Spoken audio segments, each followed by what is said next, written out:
ઈસુની જય. આવો આપણે પ્રાર્થના કરીએ. પિતા પરમેશ્વર, મારો આભાર માની તમારી સ્તુતિ કરીએ છીએ નવા દિવસ માટે. તમે અમને એટલો તો પ્રેમ કરો છો પ્રભુ કે રોજનું જીવન આપી તમે અમને ધન્ય કરો છો પ્રભુજી. તમારા પ્રેમ બદલ અમે તમારો પુષ્કળ આભાર માનીએ છીએ પ્રભુજી. તમે અમને જેવા અમે છીએ એવા સ્વીકારી લો છો પ્રભુજી. ઓ પ્રભુજી, તમે અમારા પાપથી, અમારી ભૂલોથી, સર્વ નબળાઈથી અમને બહાર કાઢો છો પ્રભુજી, અને તમારી શક્તિ પર અને હિંમતથી અમને સક્ષમ બનાવો છો.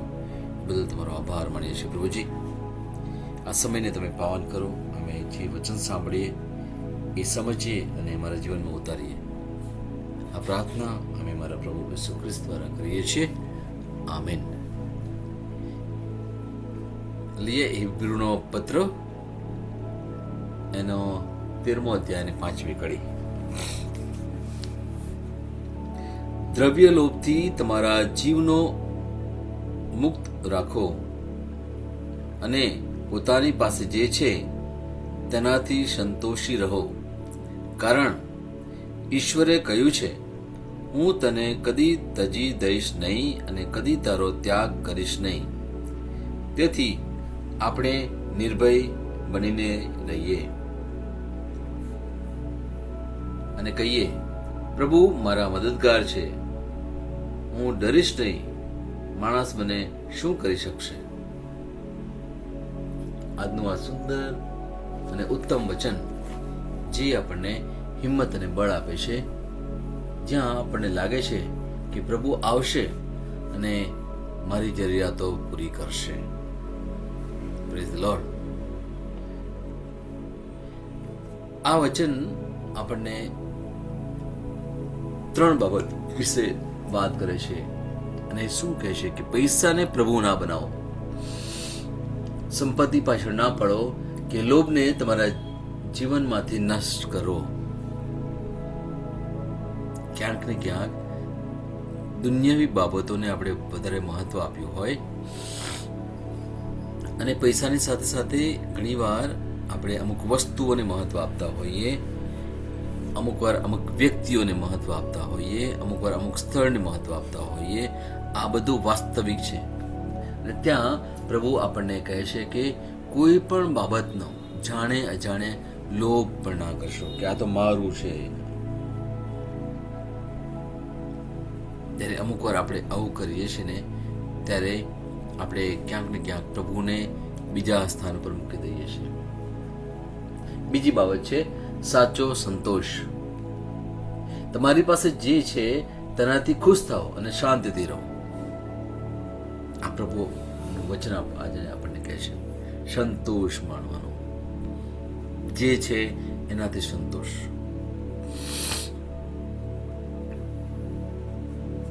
આપણે ક્યાંક ને ક્યાંક જીવનમાં અસંતોષ અનુભવીએ છીએ. જે છે એના આપણા ગુણગાન નથી કરતા, પણ જે નથી એની ચિંતા કર્યા કરીએ છીએ. અને આજે પ્રભુ આપણને આ એક સુંદર સંદેશ આપે છે. ત્રીજું, પ્રભુની વાણી પર ધ્યાન. પ્રભુ મારા સહાયક છે, હું ડરીશ નહીં, અને મને કોણ હાનિ પહોંચાડી શકે? આ બહુ સરસ વચન. આ 3 વાક્યો છે. પ્રભુ મારા મદદગાર છે, હું ડરીશ નહીં, માણસ મને શું કરી શકશે? આજે 3 વચન જો આપણે મનમાં વાગોળ્યા કરીએ તો આપણામાં એક હિંમત આવે. બહુ સુંદર વચન છે આજનું, બહુ સુંદર વચન. એટલે વસ્તુઓથી પર આપણે ઉઠવાનું છે અને ઈશ્વર પર વિશ્વાસ રાખવાનો છે. ભૌતિક સંપત્તિમાં નહીં, પણ પ્રભુની હાજરીમાં સુરક્ષાનો અનુભવ આપણે કરવાનો છે. વાલાઓ, દુનિયામાં આપણે રહીએ છીએ ત્યારે જાણે અજાણે આપણે ભૌતિક વસ્તુઓ એને આપણે વધારે મહત્વ આપીએ છીએ, અથવા ક્યાંક ને ક્યાંક આપણે એ વસ્તુઓ અથવા વ્યક્તિઓમાં આપણે અટવાઈ જઈએ છીએ. થોડા સમય પહેલાં હું મારા પત્ની સાથે વાત કરતો હતો. સામાન્ય રીતે મેં રોજ જ્યારે પણ ટેબલ પર બેસીએ નાસ્તો કરવા માટે અથવા કોઈ પણ બપોરનું જમવાનું કે સાંજનું જમવા માટે સાથે બેસીએ ત્યારે જમ્યા પછી અમે ઘણીવાર આ વચનો ઉપર વાત કરીએ, કારણ કે મારા પત્ની પણ આ પ્રવચનમાં છે અને ઘણા જે સારા પ્રવચકો છે એમને પણ સાંભળે છે અને હું પણ આમાં મોટાભાગનો સમય આપું છું. ઓફિસનો જે મારો સમય છે એ ઉપરાંત અને ઘણા એવા લોકો અમને બોલાવે છે પ્રાર્થના માટે. ગઈકાલે પણ એક જગ્યાએ મને હોસ્પિટલમાં મુલાકાત માટે બોલાવ્યો હતો ને પછી ત્યાં એમની સાથે થોડી વાત પણ થઈ, બાઇબલનું વાંચન કર્યું, પ્રાર્થના કરી અને પછી એમને અમુક વચનો આપીને એમનો હિંમત મેં પ્રભુની ઈચ્છા દ્વારા એમને હિંમત આપી અને આત્મિક બળ કેવી રીતે મેળવી શકાય એમના વિશે વાત કરતો હતો. અમે ઘણીવાર જ્યારે બેસીએ છીએ ત્યારે અમારા જે અનુભવો છે એકબીજાની સાથે આપલે કરીએ છીએ. અમે દુનિયાવી બાબતો મેં ખાસ અમને હવે કોઈ બહુ એવો રસ નથી લાગતો. જે બાબતમાં અમને રસ છે એ છે પ્રભુના વચનો, પ્રભુની વાતો. અને ત્યારે અમે અમુક બાબતો પર ખાસ વિચાર કરતા હતા કે આપણા કુટુંબીજન છે એને પણ આપણે એક સમયે ગૌણ સમજવા પડે. જ્યારે કુટુંબી વ્યક્તિઓને પણ આપણે સૌથી વધારે મહત્વ આપીએ તો એનો અર્થ એ પણ થાય કે ક્યાંક ને ક્યાંક આપણે પ્રભુને બીજા સ્થાન પર મૂકી દઈએ છીએ અથવા ત્રીજા સ્થાન પર મૂકી દઈએ છીએ. જો તમે લગ્ન કર્યું હોય, પતિ પત્ની હોય, તો જે તમારા કહેવાય ને કે સહાયક છે, તમારા સાથી છે, એ પણ પ્રભુની ભેટ છે. પતિ અને પત્ની વચ્ચે એક પ્રભુ યેસુ મધ્યસ્થી છે અને એટલા જ માટે આપણા માટે જે મહત્વની વ્યક્તિ હોય, જે સૌથી પહેલા જેમની પાસે આપણે જવાનું છે એ છે પ્રભુ યેસુ. અને પછી આપણા પતિ હોઈ શકે અથવા પત્ની આવી શકે. માનવીને ક્યારેય આપણે પ્રથમ સ્થાન ના આપી શકીએ. જો તમારા બાળકો હોય તો પણ આપણે આ બાબતનું થોડું ધ્યાન આપવું પડે. તમારા કોઈ પણ વ્યક્તિ હોય કે કોઈ પણ વસ્તુ હોય કે કોઈ પણ એવી બાબત જેને આપણે જાણે અજાણે આપણે બહુ જ પ્રેમ કરતા હોય અથવા આપણને બહુ જ ગમતું હોય. અહીંયા જે વાત કરું છું એનો અર્થ એવો નથી કે આપણે બધું ત્યાગી દેવાનું છે, બધું નકારવાનું છે. ના, નકારવાની વાત નથી. અહીંયા આપણે કોને સ્થાન વધારે આપીએ છીએ, કોનું મહત્વ આપણા જીવનમાં છે, એ બાબતે થોડું સભાન થવાની જરૂર છે. અને એ વખતે મેં મારા પત્નીને પણ કહ્યું કે ચોક્કસ હું પ્રેમ કરું છું તમને, પણ એથી ઉપર હું પ્રભુને વધારે પ્રેમ કરું છું. પ્રભુએ મને ભેટ આપી છે, ચોક્કસ એની મારે સંભાળ રાખવાની છે, એની મારી કાળજી રાખવાની છે. પણ પ્રભુથી ઉપર હું કોઈ વ્યક્તિને ના મૂકી શકું. જ્યારે આજથી 2009માં જ્યારે મારો પહેલો દીકરો જન્મ્યો ત્યારે પણ એ સમયમાં જ મને ખબર છે કે મારા પત્ની સાથે બેસીને વાત કરતો હતો ત્યારે પણ મેં આ જ કહ્યું હતું કે પ્રભુએ જે આપણને બાળકની ભેટ આપી છે એની ઉપર આપણો કોઈ હક નથી. એટલે સીધી વાત કરી હતી. એ બાળકનું આપણે પાલન પોષણ કરવાનું છે, એનામાં આપણે સારા સંસ્કાર મૂકવાના છે, એ ઈશ્વરને પ્રેમ કરતું થાય એવું આપણે એને બનાવવાનું છે. એને કહેવાય ને કે આધ્યાત્મિક રીતે, માનસિક રીતે અને શારીરિક રીતે એને સક્ષમ બનાવવાનો આપણો પ્રયત્ન એ હોવો જોઈએ. એ ક્યાંક ને ક્યાંક કદાચ આડા રસ્તા ઉપર પણ જાય ત્યારે એને સીધા રસ્તો પર સારી રીતે પ્રેમથી લાવવાની આપણી ફરજ છે. અને પ્રભુનો રસ્તા ઉપર ચાલે છે કે નહીં એ જોવાની આપણી ફરજ છે. એમાંથી આપણે ઊણા ના ઉતરી શકીએ.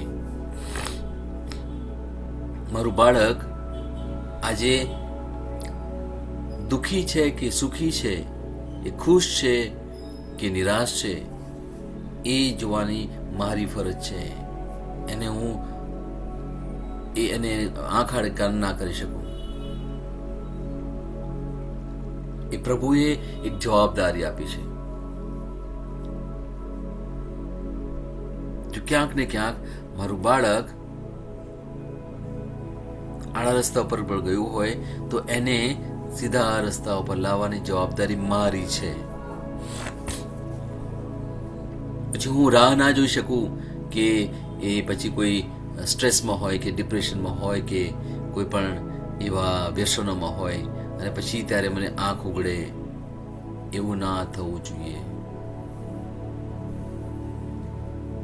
એ અભ્યાસમાં પણ સારો હોવો જોઈએ, એના વ્યવહારમાં પણ સારો હોવો જોઈએ, એ પ્રાર્થના પણ કરતો હોવો જોઈએ, બાઇબલ વાંચતો હોવો જોઈએ, સંસ્કારી હોવો જોઈએ. એના મિત્રો કોણ છે એની પણ મને ખબર હોવી જોઈએ. જવાબદારી બોલાવો એક મા બાપ તરીકે આપણા પ્રભુએ આપણને એક આ ભેટ આપી છે દુનિયામાં. ત્યારે પ્રભુ તમને એક બાળકની ભેટ આપે છે, એનો અર્થ એવો કે એની સાથે એક મોટી જવાબદારી પણ આપે છે. અને કોના જીવનમાં બાળક હોય, પ્રભુ જે લોકોને જુએ છે કે આ લોકો જવાબદારી ઉઠાવી શકે તો જ એ લોકોના જીવનમાં પ્રભુ બાળકની ભેટ આપે. ભલાઓ સાંભળજો અને ધ્યાન રાખજો. અને જ્યારે પ્રભુ આપણી ઉપર આ વિશ્વાસ રાખે છે ત્યારે આપણી એક ફરજ છે કે આપણે જે પણ બાળક આપ્યું છે એની આપણે સંભાળ રાખવાની છે. એ પછી નાનું હોય કે મોટું હોય, કોઈ પણ ઉંમરે હોય. આપણે એવું ના કહી શકીએ કે નહીં હવે તું તારું ફોડી લે, ના કહી શકીએ. જ્યાં સુધી જિંદગી છે ત્યાં સુધી આપણે એની સંભાળ રાખવાની છે. જોવાનું છે કે મારો બાળક સાચા રસ્તા ઉપર ચાલે છે કે કેમ, એ ક્યાં જાય છે, શું કરે છે, એના મિત્રો કોણ છે. બધી બાબતે આપણે સભાન થવું પડે અને એની સાથે સમય ગાળવો પડે. આપણે એને પ્રેમ બતાવવો પડે.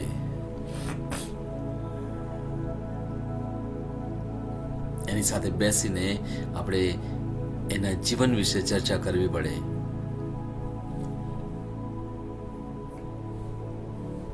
એ ખાલી કહેવાય કે એને છોડી ના દેવાય, વાલાઓ યાદ રાખજો. આજે હું એટલા માટે વાત કરું છું કે અમુક કુટુંબો જોયા છે મેં કે એ લોકો પતિ પત્ની વચ્ચે એટલો સારો સંબંધ નથી અને પછી રોજનો એક કહેવાય ને કે એક ટેન્શન જેવું ઘરમાં હોય છે. એ લોકોના વચ્ચે ઝઘડા થયા કરે અને એની અસર સીધી બાળકો પર પડે છે. જ્યાં બાળકને ઘરમાં પ્રેમ ના દેખાય તો એ હંમેશા બહાર પ્રેમ શોધે. અને પછી આપણે એવું ના કહી શકીએ, આપણે બાળકને પ્રશ્ન ના કરી શકીએ કે તે આવું કેમ કર્યું, તું આવું કેમ કરે છે. વ્યસનમાં પણ હોય તો પણ આપણે પ્રશ્ન બાળકને ના કરવાનો, પ્રશ્ન આપણે પોતાની જાતને કરવાનો કે મારું બાળકે વ્યસન કર્યું કેમ, મારા બાળકે ઊંધો રસ્તો લીધો કેમ. ક્યાંક ને ક્યાંક આપણે જાણે અજાણે કાચા પડી ગયા સંભાળ રાખવામાં, સારા સંસ્કાર આપવામાં કાચા પડી ગયા. અને એના માટે આપણે સૌથી પહેલા આપણે પ્રભુ આગળ માફી માંગવી પડે. વાલાઓ થોડું કઠણ છે. હું જે આજે બોલું છું એટલું કહેવાય કે સહેલું નથી સ્વીકારવું. જ્યારે બોલું છું તો એ સૌથી પહેલા મારી ઉપર અપ્લાય થાય, મને ખબર છે. આજે દુનિયામાં અને ખાસ કરીને આપણા ખ્રિસ્તી સમાજમાં આપણા બાળકો ઘણા બહુ સારા છે, સક્ષમ છે, બહુ સરસ છે, સારો અભ્યાસ કરે છે, સારી કારકિર્દીમાં આગળ છે, સારા સંસ્કાર પણ છે, ઘણું બધું કાર્ય કરે છે, સમાજ માટે પણ ઘણું કાર્ય કરે છે, ચોક્કસ. પણ ઘણા એવા પણ બાળકો છે જે આડા રસ્તા ઉપર ચાલી ગયા છે, જે લોકો ઇવન રવિવારે દેવળમાં પણ ના જાય, પ્રાર્થના પણ ના કરે, મા બાપ સાથે એમનો એટલો સારો સંબંધ નથી, ઘરમાં રહેવા છતાં પણ કુટુંબમાં પ્રેમ નથી. પ્રભુએ તમને મોભી બનાવ્યા છે ઘરના. પ્રભુએ તમને જવાબદારી આપી છે કુટુંબને એક અને પ્રેમમાં રાખવાનું. જો ક્યાંક ને ક્યાંક આપણું બાળક જો આડા રસ્તા ઉપર હોય તો એ જવાબદારી આપણી છે, બાળકની જવાબદારી નથી. સૌથી પહેલા આપણે પોતાની જાત ઉપર જવાબદારી લેવી પડે. ઈશ્વર પર ભરોસો રાખવાનો છે બોલાવો, ઈશ્વર પર ભરોસો. ક્યારેક ને ક્યારેક આપણે બીજી બાબતો પર આપણું ધ્યાન હોય, પૈસા હોય, કદાચ નોકરી હોય, એને વધારે મહત્વ આપ્યું હોય, ત્યારે આપણે જે ઘરમાં વ્યક્તિ છે એને ઉપર ધ્યાન ના આપ્યું હોય અથવા ઓછું ધ્યાન આપ્યું હોય તો પછી ઘરમાં થોડું કહેવાય ને કે કલેશ તો થશે. કારણ કે જો હું ઘણી વાર કહ્યું છે પ્રમાણે કે શૈતાન નથી ઈચ્છતો કે આપણે પ્રેમથી રહીએ, આપણે એક કુટુંબ તરીકે રહીએ. એટલા માટે ઘરમાં કોઈ એક એવી વ્યક્તિ હશે જે થોડી નબળી હશે ને, પેલો શૈતાન એને પકડે છે.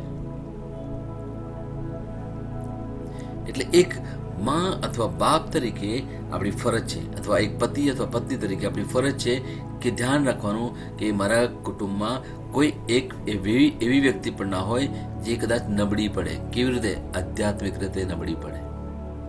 ત્યારે પેલો શૈતાન એને પકડે છે, એને કહેવાય ને એના કબજામાં લઈ લે છે. જો કુટુંબમાં કોઈક વ્યક્તિની સાથે એવું થયું હોય તો આજે આપણે પ્રભુની આગળ આજીજી કરીએ, પ્રભુની દયા ઈચ્છીએ અને પ્રભુના પ્રેમને ઓળખીએ.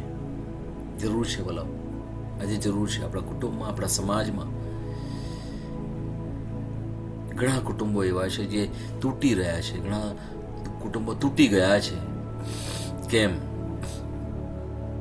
મેં કહ્યું એ પ્રમાણે કે પ્રભુની સાથે આપણે એક નથી રહેતા, પ્રાર્થના નથી હોતી ઘરમાં. જ્યાં અમુક બાબતે કહેવાય ને કોઈ મુશ્કેલી હોય અથવા અજંપો હોય કે કોઈ તકલીફ હોય તો એ કેમ આવી, ક્યાંથી આવી, કયા કારણોને લીધે આવી, એ જ્યારે ના જોઈએ અને પછી એને ગૌણ સમજીએ અને પછી એ મુશ્કેલીમાં જ અથવા એ ઝઘડામાં જ અથવા એ અશાંતિમાં જ જ્યારે આપણે રહીએ છીએ કે ત્યારે પેલો શૈતાન એને તો મજા આવે છે. જ્યારે આવા કુટુંબોમાં અશાંતિ હોય, જ્યારે કુટુંબો તૂટતા હોય. કારણ કે કુટુંબ તોડવાની વાત એટલા માટે આપણે યાદ કરીએ છીએ કારણ કે શૈતાનને ખબર છે કે એક પતિ પત્ની જો પ્રેમથી રહેતા હોય તો પછી અને પ્રભુમાં રહેતા હોય તો એમના દ્વારા પ્રભુનો વંશવેલો આગળ વધે, પ્રભુનો મહિમા થાય.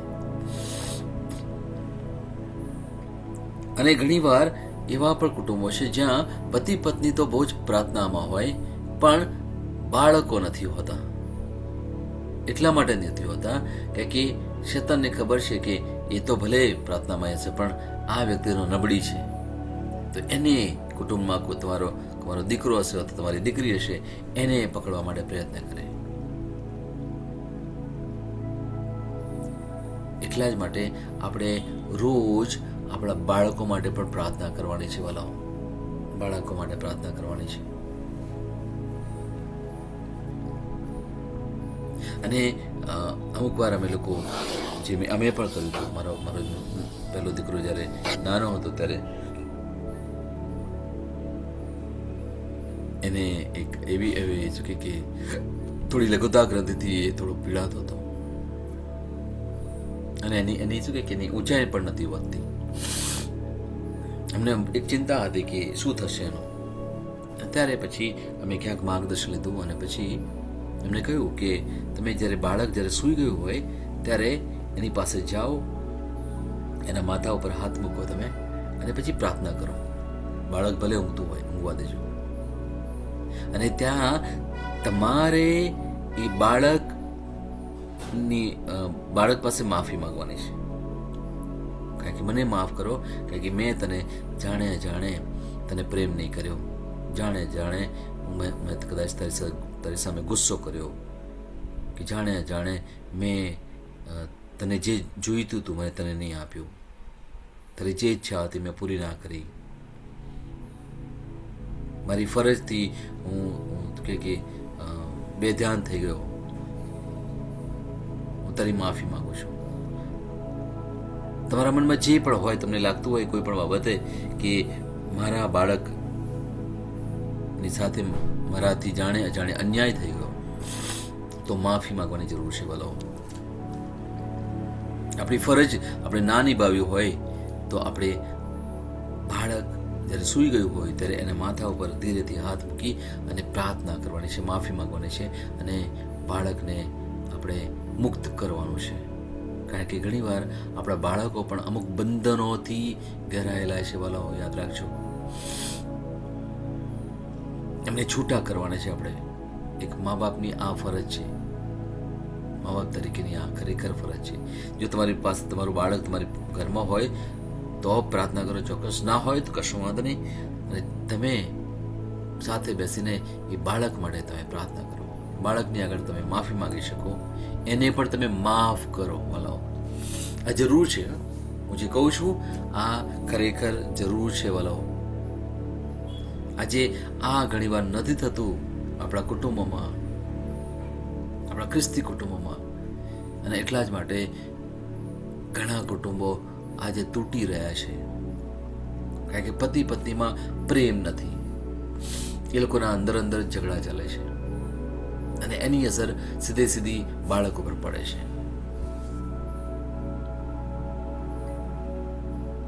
વાલાઓ, આજનું જે વચન છે બહુ સુંદર વચન છે વાલાઓ. અને એમાં શું વાત કરે છે કે દ્રવ્ય લોભથી તમારા જીવનને મુક્ત રાખો. દ્રવ્ય લોભથી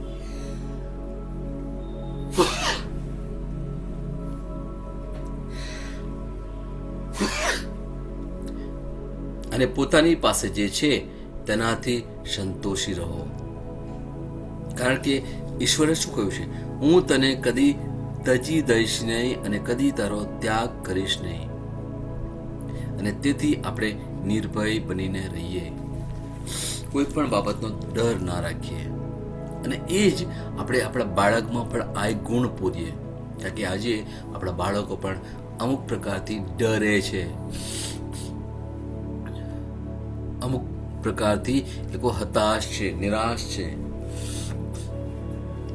કદાચ ઘરમાં ના હોય તો એમની સાથે અમુક એવી બાબતો બહાર બની હોય જેની કદાચ આપણને જાણ ના હોય વાલાઓ. તો એટલા જ માટે આપણે આપણા બાળક સાથે સમય વિતાવવાની જરૂર છે, એની સાથે વ્યક્તિગત વાત કરવાની જરૂર છે વાલાઓ. એના વિચારોની આપલે આપણે કરવાની છે, એને સમજવા માટે પ્રયત્ન કરવાનો છે વાલાઓ. કારણ કે એ આપણું ભવિષ્ય છે, એ આપણું ભવિષ્ય છે. યાદ રાખજો મારા વાલાઓ, એ આપણો વંશ છે. એના દ્વારા વંશ વેલો આગળ વધશે. એ પછી દીકરો હોય કે દીકરી, એનાથી કોઈ ફરક ના પડે. એક સંસ્કારી દીકરો અથવા સંસ્કારી દીકરી એ આગળના વંશને સંસ્કારી બનાવે. અને ક્યાંથી આવે? એ આપણાથી આવે. અને આપણી પાસે ક્યાંથી આવે? એ પ્રભુ પાસેથી આવે. પ્રભુ પાસે કેવી રીતે? વચનો દ્વારા વાલાઓ. એટલે આપણે કહેવાય ને કે આખી દુનિયા તમે ફરીને આવો ને, આપણે પાછું ક્યાં આવવાનું છે? આપણે પાછું આપણે બાઇબલના વચનોમાં આવવાનું છે વાલાઓ.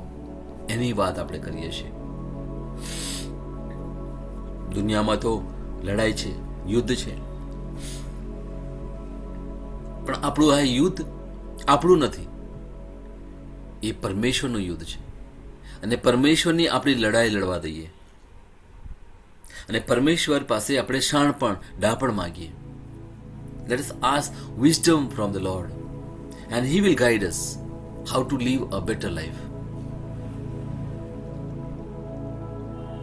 અને અહીંયા મુખ્ય બીજી બાબત સમજવાની જરૂર છે વાલો, એ છે વસ્તુઓથી પર ઈશ્વર પર વિશ્વાસ રાખવાનો છે. ભૌતિક સંપત્તિમાં કે ભૌતિક બાબતોમાં નહીં, પણ ઈશ્વરની હાજરીમાં સુરક્ષાનો અનુભવ કરવાનો છે વાલો. મુશ્કેલીના સમયમાં આરામ કરવાનો છે, ડરવાની જરૂર નથી, કારણ કે ઈશ્વર દરેક તોફાનમાં તમારી પડખે રહે છે વાલો. દરેક તોફાનમાં તમારી પડખે રહે છે. શું કરવાનું છે આપણે? આપણો એક પ્રભુએ આપણે જે જવાબદારી આપી છે, આપણો જે ભાગ છે એ ભજવવાનો છે, અને પરમેશ્વર એમનો ભાગ ભજવે. કારણ કે આપણી પાસે જે ભાર છે, આપણી પાસે જે પોટલું છે, એ એટલું ભારે છે, અને જો એનાથી આપણે સભાન ના થયા, એનાથી આપણે સચેત ના રહ્યા, તો એના ભાર નીચે આપણે કચડાઈ જઈએ વાલાઓ.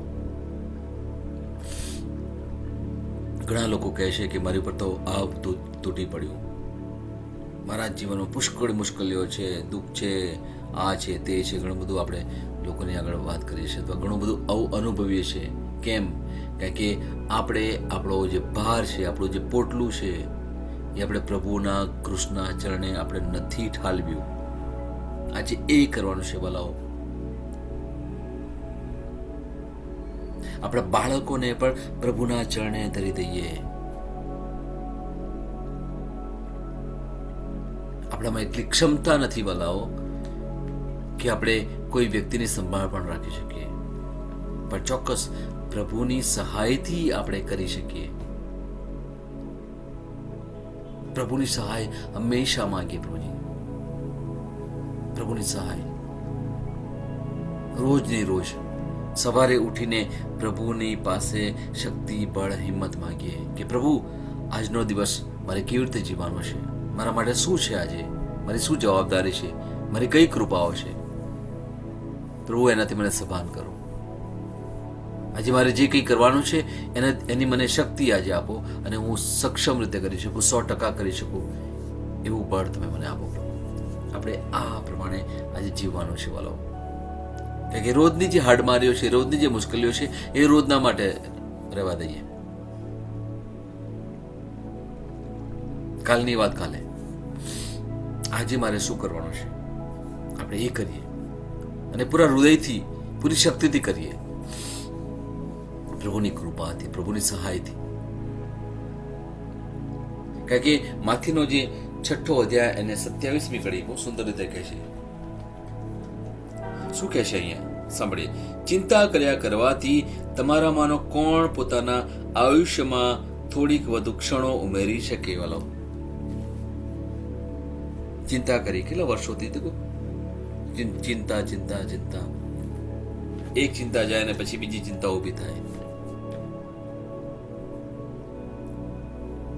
આજે પ્રભુ આપણને કહે છે ચિંતા ના કરીશ, તું મારી પર ભરોસો રાખ. તે મને તારા દેવ, તારા ભગવાન પ્રભુ માન્યા છે, મને તારો ગોવાળ માને છે, તો પછી તું ચિંતા કેમ કરે છે? તારે હું બનવાનું નથી, આપણે પ્રભુ જેવા નતું બનવાનું. પ્રભુ એમનું કામ કરશે. આપણે ફક્ત આપણી ફરજ, જે પ્રભુએ આપણી જવાબદારી આપી છે, એ નિભાવવાની છે બસ. બાકીનું બધું પ્રભુ કરશે, બધું કરશે પ્રભુ. સ્તોત્ર સંહિતા એનો 37મો અધ્યાય અને 3 અને 4 કડી જો બહુ સુંદર કહે છે. પ્રભુ પર ભરોસો રાખ અને ભલું કર, વચનના પ્રદેશમાં વાસ કર અને તેની વિપુલતા ભોગવ. પ્રભુમાં મગ્ન રહે અને તે તારા હૃદયની આકાંક્ષાઓ પૂરી પાડશે. પ્રભુમાં મગ્ન રહે અને તે તારા હૃદયની આકાંક્ષાઓ પૂરી પાડશે. Praise the lord. કેટલું સરસ વચન છે આ. પ્રભુ રોજ ને આ વચનો દ્વારા, જો આપણે રોજ નવા નવા વચનો લઈએ છીએ ને પ્રભુ રોજ ને રોજ આપણે એક બાહેધરી આપે છે કે તું ચિંતા ના કરીશ, તું મારી પર ભરોસો રાખ અને તું હું તારા જીવનમાં વધુ સારું કરનાર છું. બસ આટલું જ કહે છે પ્રભુ. તું ચિંતા ના કરીશ. વિશ્વાસ રાખવાનો છે, પ્રભુ પર વિશ્વાસ રાખવાનો છે. જે ખોટા કામ કરે છે એ લોકોના વિશે પણ આપણે ચર્ચા નથી કરવાની. જે કંઈ ખોટું થઈ રહ્યું છે એની પણ આપણે ચિંતા નથી કરવાની. એ પ્રભુ બધું કરશે.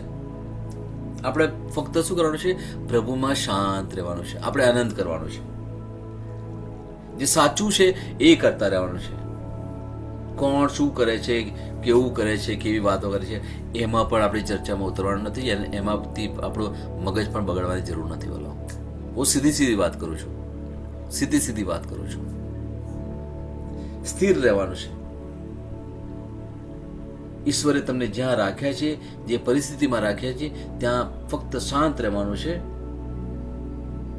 અને તેમની સતત સંભાળ ઉપર આધાર રાખવાનો છે. આપણને સંભાળે છે રોજ, બસ એ બાબતથી આપણે ખુશ રહેવાનું છે. અને જે એવું ના થતું હોય તો આપણા આ વચન જે રોજ સાંભળે છે એને સમજવા માટે પ્રયત્ન કરીએ, એની પર થોડું મનન ચિંતન કરીએ, ફરીથી વાંચીએ આપણે અને મનન ચિંતન કરીએ. પ્રભુને આપણને માર્ગદર્શન આપે છે, સાચું માર્ગદર્શન આપશે. આ એમની બાહેધરી છે. વલાઓ, પ્રેઝ ધ લોર્ડ. આવો આપણે વચનની ઘોષણા કરીએ. તમે એ રીતે બોલો કે અર્થપૂર્ણ રહે. 25મો દિવસ, વિશ્વાસ ઘોષણા. હું ઘોષણા કરું છું કે હું ટકી રહ્યો છું, હું ખીલું છું. મારા માર્ગમાં આવતી દરેક મુશ્કેલીઓ છતાં હું સમૃદ્ધ છું. હું જાણું છું કે દરેક મુશ્કેલી એ પુનરાગમન માટે તૈયારી છે. હું સ્થિર થતો નથી કે મારા સપનાને છોડી દેતો નથી, કે હું જ્યાં છું ત્યાં સ્થાયી થતો નથી. આપણા ઈશ્વર પ્રભુની કૃપા મારા પર છે અને તેમણે મારા હાથનું કામ આશીર્વાદિત કર્યું છે. હું જાણું છું કે પ્રભુની કૃપાનો સ્પર્શ અને તેમની કીર્તિ મારા સારા માટે બધું બદલી નાખે છે. આ મારી ઘોષણા છે. દૈવી સ્વાસ્થ્ય કબૂલાત. હું ઈશ્વરની સંપૂર્ણ રચના તેમજ તેમના કાર્યોની પૂર્ણતાના મુગટની સુંદરતા છું. મારું જીવન પ્રેમ અને શ્રેષ્ઠતાથી ભરેલું છે, કારણ કે પવિત્ર આત્મા મને સુંદર બનાવે છે. મને ગરીબી, માંદગી, રોગ, નિષ્ફળતા કે અપમાન માટે નહીં, પરંતુ પ્રભુના મહિમા માટે બનાવવામાં આવ્યો છે. Amen.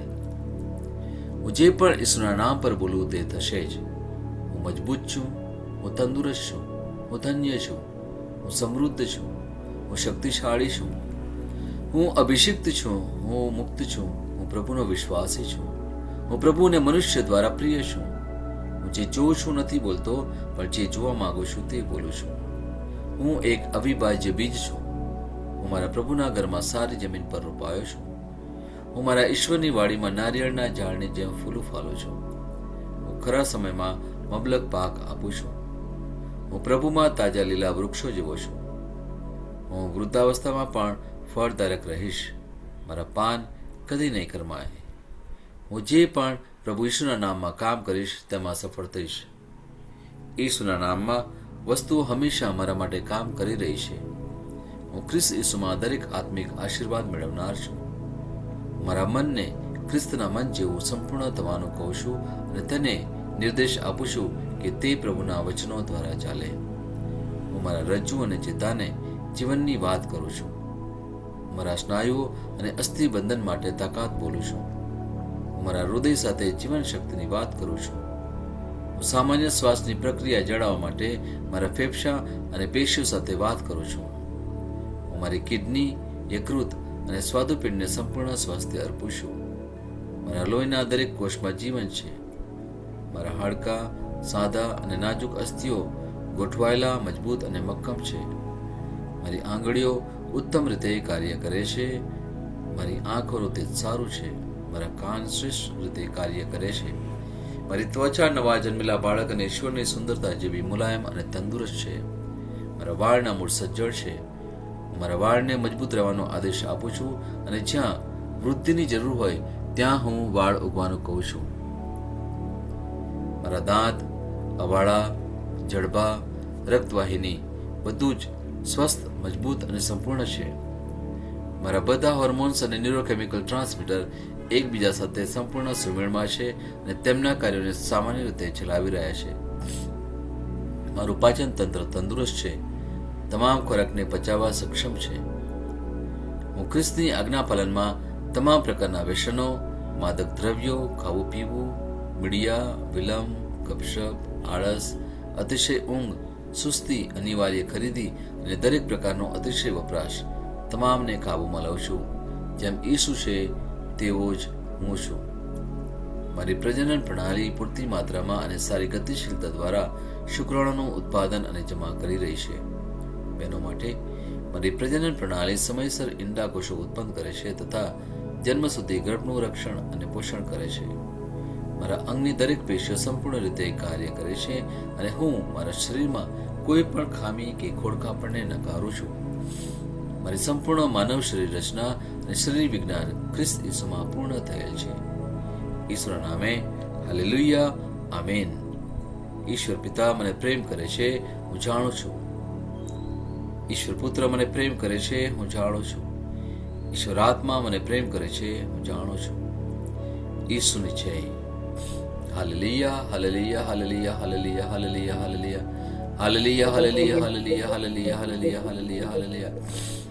Hallelujah, hallelujah, la karava shabarava kare kere meshere meshere meshere kere kere shere lebe shele barava sharava kara kara kara mashi bere beshi kere de shere de shere beshi bere bala kara mashi ke hallelujah rava shabarava kara mashare bere shere de shere beshi bere beshi de ke libara shabara bala kara mashara ba kara mashara de shara shara shara beshi ke lava shabara kara kara kara kara mashabala bare kere kere shere de shere beshi bere beshi bare lebe shibere beshi bere bara bakara masha bala kara kara masha de ola liya rabasha bara bakara masha de re beshi bere bala kara ma he kere beshi de le beshi bere batana mahandala mare kere beshi de bere basha bara bakara mahandore be beshi bere be kere beshi de be la rabasha bare be kere beshi le kala mare mara mahara bara basha ba ala liya rabasha bara bakara kere beshi bere me kor ma he de beshi bara kere beshi de le bara basha bara makara mashi bere beshi bere be libere bishi